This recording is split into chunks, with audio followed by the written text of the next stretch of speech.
Cool. So I think I'm going to echo quite a lot of what Robin and Stuart said, which is good. So we're obviously on the right place. So very briefly, just a quick introduction for us, those who might not know us. We're integrated as well, similar to Beaver. We sort of think of ourselves as a sort of execution agency. So we'll take the strategy, what you've decided to do, what you want to do in store, and we'll find ways to make that happen. No, it's not you, it's me. What they always say. Sorry. So we'll go from system design all the way through to product sourcing, installing things, monitoring them, and support and maintenance. And I'll be talking about that in more detail. So I'll skip through that. We've been doing it for 46 years. We look after over 500 locations around the world in 60 countries at the moment. We do it for brands like Pets at Home, Lululemon, Hyundai, Ted Baker, people like that.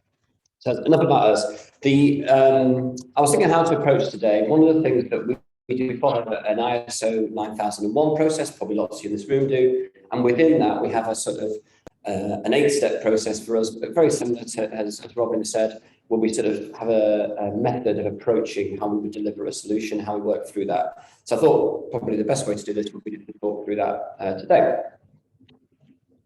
First and foremost, so client requirements. So obviously we start there. What's the strategy? What are you trying to achieve? And where is that going to be going? So, crucial question, is it point of sale? Is it a store in store like the HP one there? Is it in someone's own store, but a small piece that's part of an overall strategy like Dermalogica? Are we looking to try and execute a rollout across multiple stores, across an estate like Pets at Home at the bottom? Or are we looking at a big one-off flagship store like the Rockall, Hyundai, that's Blue Water, where it is almost a standalone piece, but very complex. So all of those present different challenges and different areas to look at. Second step we look at would then be the system design. So we understand the strategy, we understand what you're trying to do, where it's going. So first of all, we would start with what type of display we're looking at. Is it projection, LCD, LED? And that could be influenced by all sorts of things, whether that's space, the size you're looking at, budget, does it need to be interactive?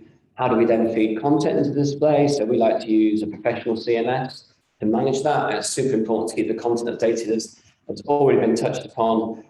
We like Scala, so we use that a lot. That gives us lots of control and lots of flexibility to do whatever we want to on the digital in-store.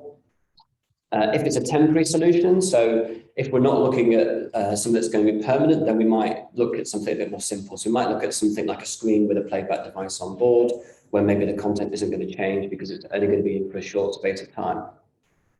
How long the system in place? That's obviously, give us a steer of how robust the hardware needs to be as well, what sort of budget we might have to invest in that, and also where is it located, which is one of the classic ones that if we don't get it right, you can get into all sorts of trouble. So if it's high in the air, we're going to need to get people up there a lot. If it is a structure that is part of a building, then there tends to be a lot more challenges with it. So I'll be showing you an example later, which is Godiva in Sheffield Meadowhall. And that one is we clad LED at the top of a store, and that had to be fire rated because, of course, the fire risk becomes part of the structure. So things like that, where it will throw up ideas and issues just because of where it's located, is something we always bear in mind.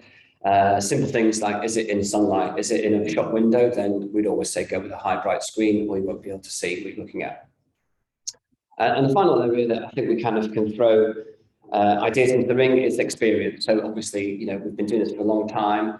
We've made plenty of mistakes, and we don't like to make the same mistake twice when there's so many new ones we can make. So we do try and take some learnings and avoid those same pitfalls that we've done before. Third stage, so product sourcing. This used to be very simple for us. This used to be all about finding, balancing warranties, price, and where we were getting kit from. It was pretty straightforward. Obviously, the world has changed the last couple of years. So availability, chip shortages, timelines, and that's obviously particularly difficult in retail, right? We're moving a lot faster than we are in typically when we do a corporate project and someone's planning an office move. They may have 12, 18 months to do that, and it's not going to change too much. We've got plenty of time to work that through. In retail, it's different, so we have to be a bit more nimble. That is creating massive problems at the minute. One of our biggest challenges, I would say, this last 6 months has been getting hold of the kit to deliver it. and within the time that they need. And I don't think that's going to get any better. I know we're going to get Drew from Samsung who's probably going to touch on that later, but it'd be really interesting to hear what's happening there. I would say, as a top tip from when we're looking at sourcing, I think you'll see price rises across the board. And not necessarily Samsung, but I think you'll see we're already seeing it generally, and a lot of people from January 1 next year. So if you have a project and you've got a budget and you can go ahead with it, I would say definitely worth doing it by the end of December. The other issue that we're seeing, the other thing we're seeing coming through that we never used to talk about really was sustainability, and I think we've all reached that point. We talked about the Popeye Awards on Tuesday, where that's reached a tipping point now, and that is now going to be a question I think we see more and more. Not just how are we delivering stuff, so are we recycling stuff? There's a WEEE directive in Europe, probably all familiar with, so all the on screens get recycled properly, and cardboard and so on and so forth. I think we'll see fleets of electric vans coming through. It's something we're looking at. I suspect there's probably quite a few of the people in the room also looking at that, and that's great. But also the actual kit itself, where it's coming from. I've seen lots of things saying digital is very green because we're not running up and down the country with print, and I've seen lots of things saying print's very green because you're not using lots of electricity. We're now getting power shortages, it looks like, coming through, and we've got green energy only providers. It's really complicated. I don't think anyone can really say one way or another, but I think it's going to be a question we'll be talking about a lot. After we source the products, the next stage, this is actually my favorite stage, the build and test. So we've got a strategy, we've got a design, we've got a lovely deck from our creative agency who's designed all this, and we've got a target to aim at. This is what the store should look like. The first thing we will do is get as much of the kit as we can and build it off-site.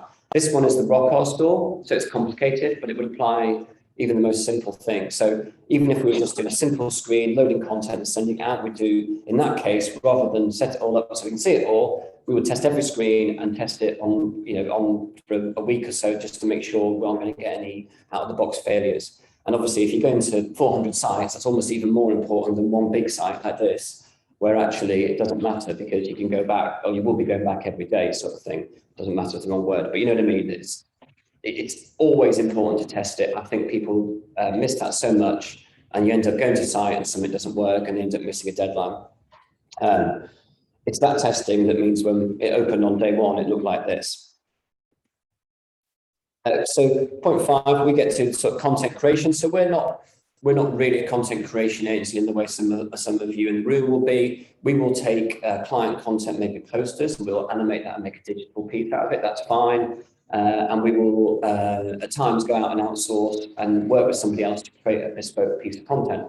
But we're not creative thinkers, blank piece of paper, what should you be saying to a customer? That's not what we do. We work alongside those agencies to make it come to life. It touches on, I think, the point that you made, Stuart, in your presentation before about bespoke content makes all the difference, right? Just taking a YouTube video and putting it on this, for example, this is the Godiva one, I don't think would work. So this was a bespoke. Let's turn that off. Okay. Technology. This was a bespoke piece that we created with some freelance artists, actually, because it's a 12-meter by 3-meter screen that wraps around the whole of the building. It is not the sort of thing where you can just take content you've already produced and repurposed. Godiva, actually, the lease ran out this year, and I think it's a Sky store now, and I believe the screen's still there. So if you go to Meadowhall, you can't miss it. So after the content creation, that's when we sort of then would move into the sort of installation phase. And, don't think it's any coincidence. It's, you talked about planning Robin quite a lot. That's stage 6 out of 8 for us. That's the amount of planning that needs to go into these things.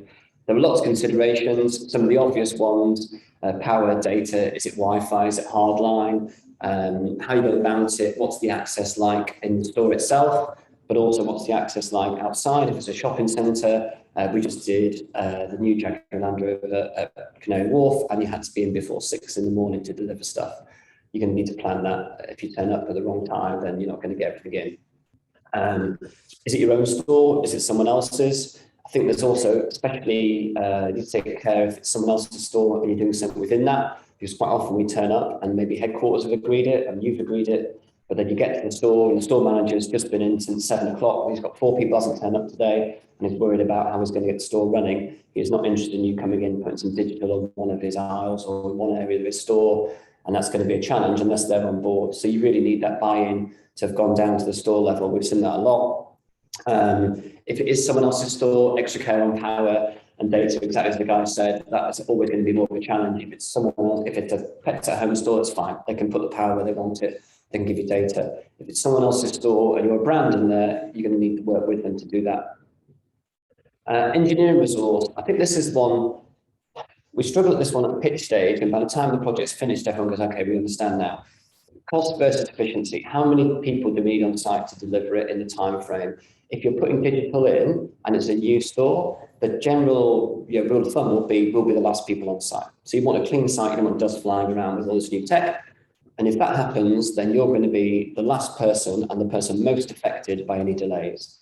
What classically happens is we start with a week to install and we end up with 3 days. This is the Rockoff store, that's the day before it opened.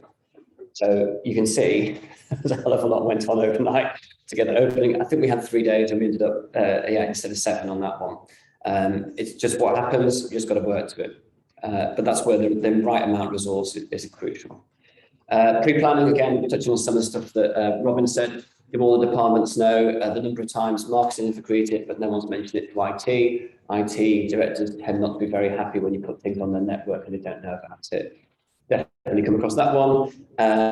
Store format and support teams as well. Another great example, we've had screens broken this weekend by cleaners who didn't realise what they were doing, came in, pushed the screens and popped out a bracket and broke a screen. Yeah, really easy to do. No one's intention, but didn't think to talk to the store cleaning team and tell them before. So definitely a learning that we need to take on board. So your installation's gone in. We will also think about, obviously, maintenance and content. Again, the year 2 thinking, that's a great example. It's fine if you think about day 1, but how is it going to be on day 2 and day 366? At any sort of scale, you're going to need a systematic way to deal with issues, to triage and sort them out, and update content as well, even if it's not an issue. The tracking we find is really important. We use a ticketing system. There are loads out there. I would imagine several in this room use that as well. It means that we can track stuff that recurs, so we can see is there an issue. Is there an issue in a certain part of the country or a certain part of the world? Is it a batch of screens or a batch of PCs that we've got a problem with, for example? Very, very useful to track all that, particularly at scale. If the content isn't regularly updated, the screens aren't going to have the same impact, particularly if it's a permanent screen store. It's slightly different with temporary POS, absolutely. If that's a short-term thing, no problem.